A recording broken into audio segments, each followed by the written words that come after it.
राज्योआव मोनसेनि उनाव मोनसे गोजोन गोरोबथाया जाबोगासिनो दङ।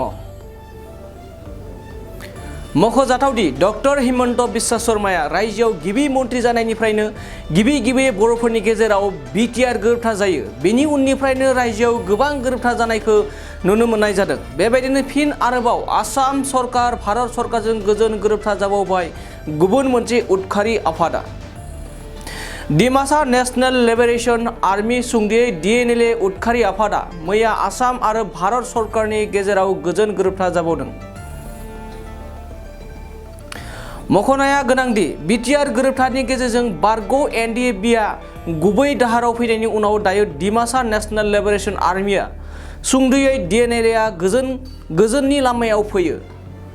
मिरुनि नखर मन्त्रि अमित शाह आरो गिबि मन्त्रि हिमन्त बिश्व शर्मानि नुजाथिनायाव Dnla सरकारजों गोजोन गोरोबथा जायो। मैया गोदान दिल्लीनि नर्थ ब्लकआव आसामनि उतखारि आफाद Dnlaजों 3 खनायारि गोजोन गोरोबथा जानाय समाव नखर मन्त्रि, गिबि मन्त्रि आरो माखासे गोजौ थाखोनि बिबानगिरिफ्राबो बाहागो लानायखौ नुनो मोननाय जादों। गोरोबथा जानायनि उनाव नखर मन्त्रि अमित शाहआ बुंदों, बे जारिमिनारि गोजोन गोरोबथानि उनाव आसामनि हाग्रा ओनसोलाव हाथियार लानानै मोनसेबो ट्राइबेल उतखारिया गैलिया। नखर मन्थ्रिया बुंबावदों, गाहाय मन्त्रि नरेन्द्र मोदीआ आसामनि हिंसायारिखौ उदां खालामनायनि फारसे गोख्रों खामानि मावगासिनो दं। मख'नो गोनांदि दिल्लीयाव जानाय 3 खनायारि गोजोन गोरोबथानि लोगो-लोगोनो Dnla उतखारिनि सोद्रोमाफोरखौ फिन फसंथानफिननो थाखाय सरकारा 500 कोटी रां पेकेज हरनो फोसावदों। फारसेथिं गोजोन गोरोबथायाव जिरायनाय डिमासा नेशनेल लिबारेशन आर्मीनि दैदेनगिरि आरो सोद्रोमाफोरा गोजोननाय फोरमायनानै सरकारखौ साबायखर बावदों।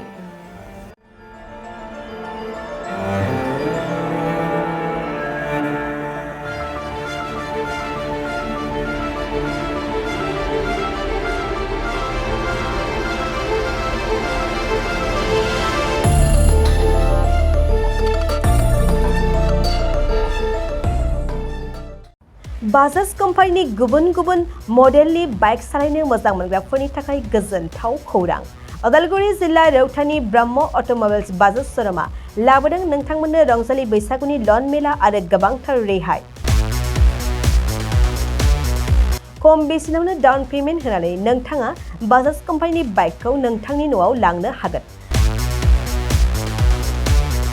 पालसार P150 SD/TD नि अनगायै फाइनान्स खालामोब्ला गंफ्रोमबो बाइकजों 1000 रांनिफ्राय 3000 रांसिम केशबेक मोननो हागोन।